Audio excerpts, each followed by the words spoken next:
você que acompanha Notícias Agrícolas, estamos de volta com a nossa programação, agora para falar com o mercado de café, com o produtor de café, que tem acompanhado aí uma variação bastante expressiva nos preços lá em Nova York. A gente tem uma série de fatores acontecendo no mercado nesse momento, tudo isso tem impactado bastante nas cotações, subiu na semana passada de novo.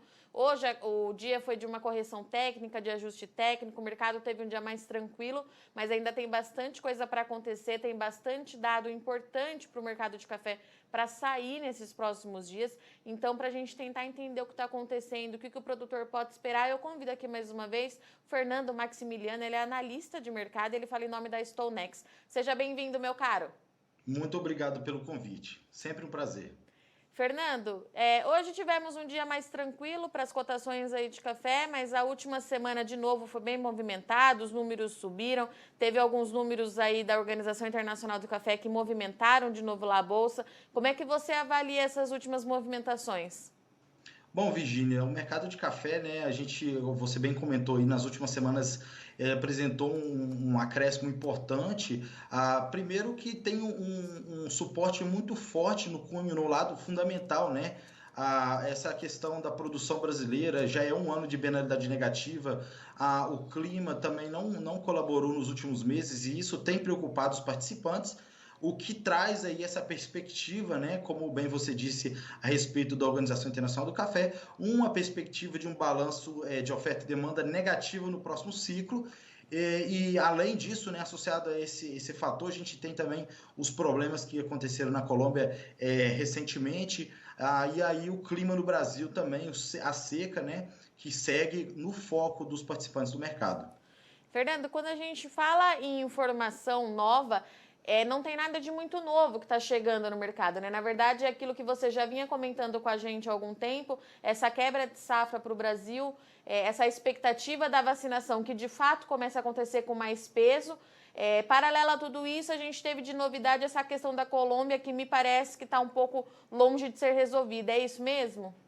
Então, exatamente isso. O que acontece, Virginia, é que no ponto de vista, né, como bem você disse, no ponto de vista da oferta, a gente já vem comentando isso, o que tem acontecido, né, uma confirmação do que a gente já tem falado, que é a questão da produção menor e de todo esse cenário. No ponto de vista da demanda, né, essa reabertura das economias, inclusive os próprios dados da OEC apontaram para um aumento no consumo de café no próximo ciclo safra, né? Então isso já mostra esse otimismo com relação à demanda. E falando em Colômbia, né, os últimos dados da Federação Nacional dos Cafeteiros apontou aí que mais de 800 mil sacas, né, deixaram de ser exportadas no país em decorrência dessa greve nacional que tem acontecido por lá. Então esse é um cenário que ainda não se resolveu e aí o mercado vai com certeza ficar de olho nisso.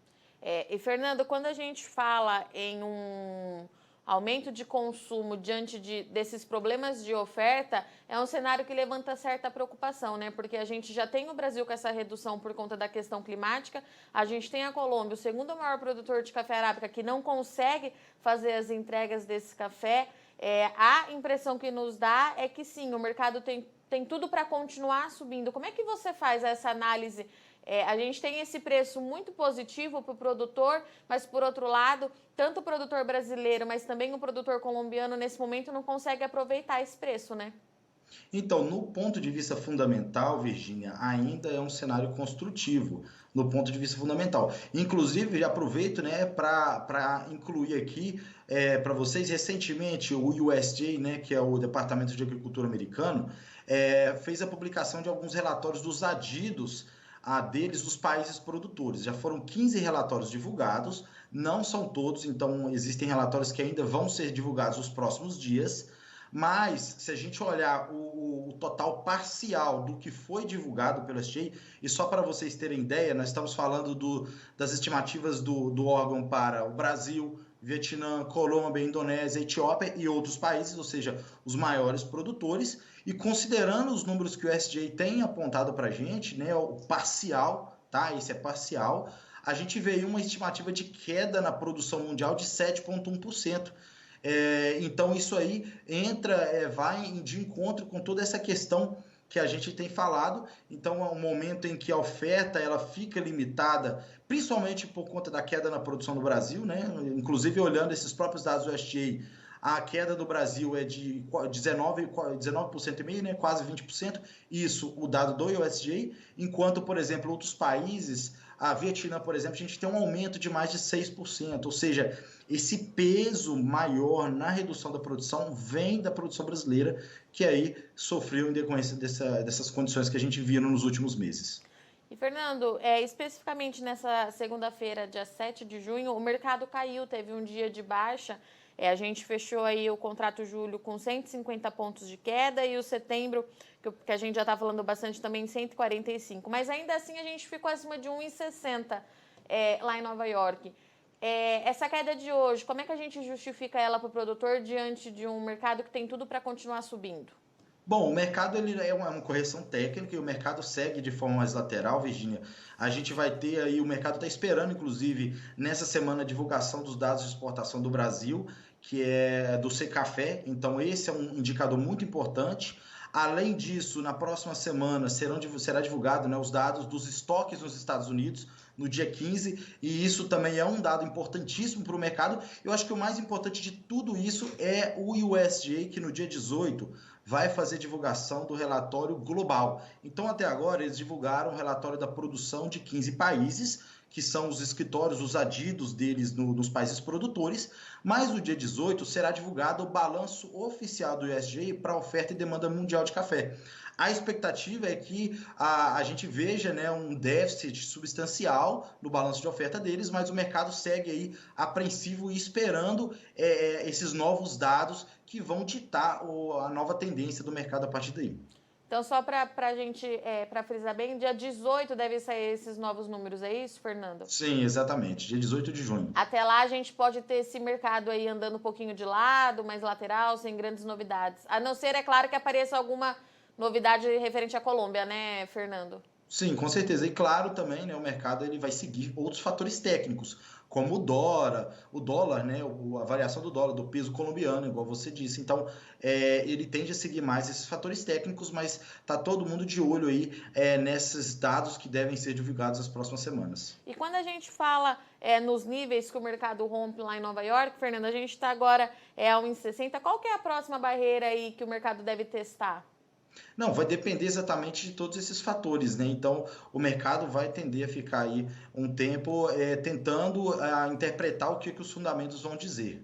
Então a gente segue esperando por mais notícias. E aqui no Brasil, Fernando, como é que tá? O produtor, mercado físico, tem valido a pena para o produtor? O produtor ainda tem café para negociar? Como é que você avalia as condições aqui no nosso país? O que a gente tem visto, né, Virginia, é que o produtor está esperando valores, esperando preços melhores, então algumas regiões os produtores estão segurando, tentando buscar valores melhores, mas é esse cenário mesmo, e o mercado, inclusive na última semana, houve uma pequena valorização de apenas 0,3% no preço do físico, mas de qualquer forma também, né, estamos iniciando o período de colheita, e tudo deve se acelerar a partir do momento que a nova safra vai entrar no mercado e aí vai contribuir para toda essa movimentação no mercado nacional. É isso aí, Fernando. Obrigada pela sua participação, por trazer essas notícias aí que o mercado aguarda daqui para frente. A gente te espera mais vezes, então, depois do dia 18, para a gente ver como é que deve se comportar os preços, tanto lá em Nova York quanto aqui no Brasil. Obrigada mais uma vez, viu? Eu que agradeço o convite, estou à disposição.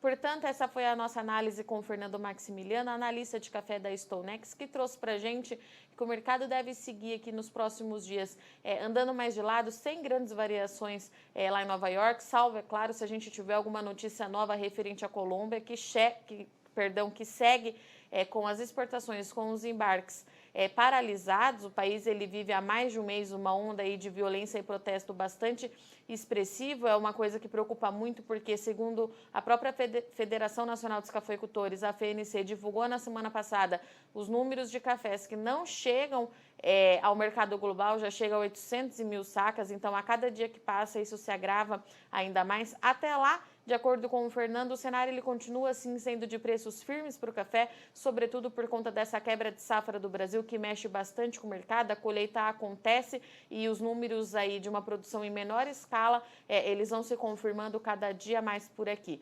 Bom, paralelo a tudo isso, o Fernando trouxe que o mercado deve seguir aí de forma mais lateral, até pelo menos o próximo dia 18, que é quando o USDA, o Departamento de Agricultura dos Estados Unidos, deve trazer aí o relatório global de estimativa para a produção de café. Bom, vou ficando por aqui, mas você não sai daí que já a Notícias Agrícolas está de volta, a nossa programação continua.